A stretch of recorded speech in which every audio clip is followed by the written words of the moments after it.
Okay, Telugu Desam పార్టీకి, జనసేన పార్టీకి వారి యోగంలో వచ్చిన రిప్రజెంటేషన్స్, అలాగే జనవాణి కార్యక్రమంలో వచ్చిన వినతులు కానీ, ఆన్లైన్లో వచ్చిన సూచనలు కానీ, అందరికీ రెండు పార్టీలకు వచ్చిన సూచనలని క్రోడీకరించి ఈ మేనిఫెస్టో తయారు చేయడం జరిగింది. ముఖ్యంగా రాష్ట్ర ప్రజల నేటి అవసరాలను తీరుస్తూ రేపటి ఆకాంక్షలకు సాకారం చేసే ఈ మేనిఫెస్టోని కూటమి ప్రభుత్వం పరిశుభ్రంగా దీన్ని అమలు చేస్తుంది. దీంట్లో ముఖ్యమైన అంశాలు ఏమేమి తీసుకున్నామంటే, ఆంధ్రప్రదేశ్ ప్రజల భవిష్యత్తు ఆల్మోస్ట్ కత్తి మనపైన వేలాడుతూ ఉంది. ప్రపంచంలోనే అత్యంత శక్తివంతమైన తెలుగు జాతి నేడు ఆంధ్రప్రదేశ్ పరిస్థితిని చూసి తలదించుకుంటుంది. లూటీ కోసమే 13 లక్షల కోట్ల అప్పు చేసి రాష్ట్ర ఆర్థిక వ్యవస్థను దివాళా తీయించారు. గత 5 ఏళ్లుగా అన్ని రంగాల్లో రాష్ట్రం తిరోగామి దిశలో పయనిస్తున్నది. సమాజంలో ఎటు చూసినా అభద్రత, అశాంతి, హత్యలు, ఆత్మహత్యలు కనిపిస్తున్నాయి.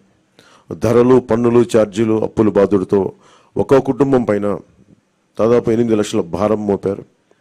10 రూపాయలు ఇచ్చి 100 రూపాయలు కొట్టేస్తూ పొద్దున్నే పథకం కింద డబ్బులు ఇచ్చి సాయంత్రం సారా కింద పట్టుకెళ్ళిపోయే ఈ ప్రభుత్వం చేస్తూ ఉన్నారు. పట్టభద్రుల నిరుద్యోగంలో 24%, దేశంలోనే ఏపీ మొదటి స్థానంలో ఉంది. రైతుల ఆత్మహత్యల్లో 3వ స్థానంలో, 18 ఏళ్లలోపు బాలికలపై జరుగుతున్న అత్యాచారాల్లో 2వ స్థానంలో ఉంది. పోలవరం నదుల అనుసంధానాన్ని గోదాట్లో ముంచేశారు. సంపద సృష్టి, ఉపాధి కల్పనా కేంద్రమైన ప్రజా రాజధాని అమరావతిని విధ్వంసం చేశారు.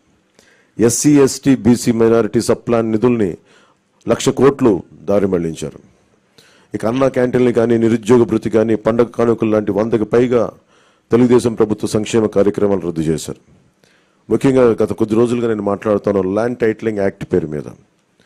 పట్టా పుస్తకాల మీద ఆంధ్రప్రదేశ్ రాజముద్ర తీసి జగన్ ఫోటో వేయించుకొని తన అచ్చరాకైన పనులు చాలా చేస్తూ లక్షలాది ఎకరాల ల్యాండ్ టైటిలింగ్ యాక్ట్ పేరు మీద లక్షలాది ఎకరాలని ప్రజల ఆస్తుల్ని కబ్జా చేస్తున్నారు. ల్యాండ్, శాండ్, వైన్, మైన్, గంజాయి, డ్రగ్స్, ఎర్రచందనం, రేషన్ బియ్యం మాఫియాలతో దాదాపు 8 లక్షల కోట్ల ప్రజాధనాన్ని కొల్లగొట్టారు. స్థానిక సంస్థల ఎన్నికల్లో బీసీ రిజర్వేషన్లని 10% కోత కోసి 16,800కి రాజ్యాంగ పదవులకి బీసీలకి దూరం చేశారు. విషపూరిత మద్యం పోసి 35 లక్షల మంది ఆరోగ్యాలను నాశనం చేశారు. 30,000 మంది ప్రాణాలు తీసి వారి భార్యలకి పసుపు తాడులు మంట కలిపారు. గృహ నిర్మాణం పేరుతో పేదల్ని అప్పుల పాలు చేశారు. ప్రశ్నించిన ప్రతిపక్షాలు ఎస్సీ, ఎస్టీ, బీసీ, మైనారిటీలని 600 మందిని హత్య చేశారు. వివేకానంద రెడ్డి గారి హంతకుల్ని ఇంకా కాపాడుతూనే ఉన్నారు. స్థానిక సంస్థలకు కేంద్రం ఇచ్చిన 12,000 కోట్ల రూపాయలని దారి మళ్లించారు. గ్రామ పట్టణాభివృద్ధిని దెబ్బతీశారు దారి మళ్లించి. ఈ విధ్వంస పరిస్థితులను చక్కదిద్ది రాష్ట్రాన్ని గాడిలో పెట్టేందుకే ఎన్నికల రూపంలో ఒక అవకాశం మన ముందుకు వచ్చింది. ఈ విధ్వంస పాలన సాగనంపి స్వర్ణాంధ్రను నిర్మించుకోవడానికే మా కూటమి అభ్యర్థులకి ఘన విజయం చేకూర్చాల్సిన అవసరం ప్రతి ఓటరు పైన ఉన్నదని విజ్ఞప్తి చేస్తున్నాం. తెలుగుదేశం పార్టీ చేసిన సూపర్ 6, అలాగే జనసేన ప్రతిపాదించిన షణ్ముఖ వ్యూహం, ఈ మూడిటితో కలిపి ముందుగా మేము 12తో ప్రారంభించి ఈరోజు సంపూర్ణంగా అన్ని ఎస్సీ, ఎస్టీ, అన్ని రకాల వర్గాలకి, ముస్లిం మైనారిటీలకి, క్రిస్టియన్లకి, అన్ని సంఘాల వాళ్ళకి, అన్ని రంగాల వాళ్ళకి చాలా సమగ్రంగా ఏర్పడిన కూటమి ఇది మన ఈ మేనిఫెస్టో. ఇది ముఖ్యంగా దీంట్లో నేను మీ దృష్టికి తీసుకొచ్చేది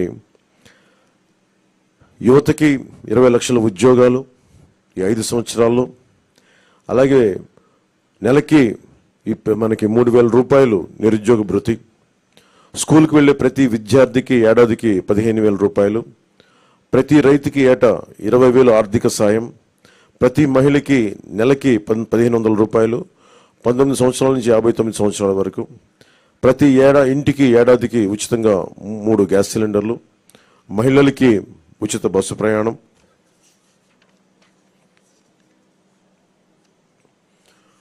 మత్స్యకారులకు సంబంధించి సముద్ర వేట విరామ సమయంలో మత్స్యకారులకు 20,000 రూపాయల ఆర్థిక సాయం, జీవో2 2017ని రద్దు చేస్తాం. బోట్ల మరమ్మతులకు కానీ, ఆధునిక కమ్యూనికేషన్లకు కానీ ఆర్థిక సాయం అందిస్తాం.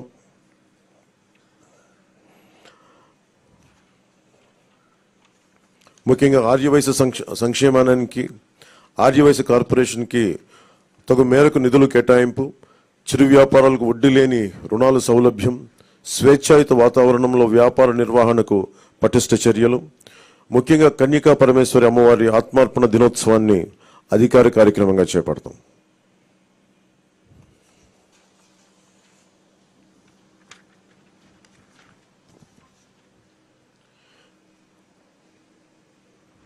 ఆక్వా రంగానికి సంబంధించి అవసరం ఉన్న జిల్లాల్లో 5,000 టన్నులు నిల్వ సామర్థ్యం కలిగిన కోల్డ్ స్టోరేజ్లు, అన్ని జోన్లో ఉన్న వారికి విద్యుత్ యూనిట్కి గతంలో లాగే ₹50 సరఫరా చేస్తాం. ట్రాన్స్ఫార్మర్ల ధర తగ్గిస్తాం. ఏవియేటర్లపై సబ్సిడీ అందిస్తాం. ఏ ఇసుక కోసం అయితే దోపిడీ చేసిందో జేపీ వెంచర్స్, దానికి ప్రజల నుంచి దాదాపు 39 మంది పైగా భవన నిర్మాణ కార్మికులు చనిపోయారు.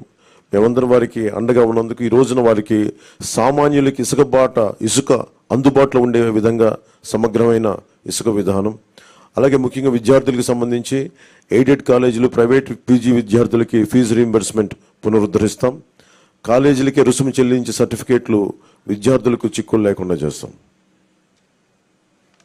ల్యాండ్ టైటిలింగ్ యాక్ట్ని రద్దు చేసి ప్రజలకి రక్షణ కల్పిస్తాం. మిగతావన్నీ చంద్రబాబు గారు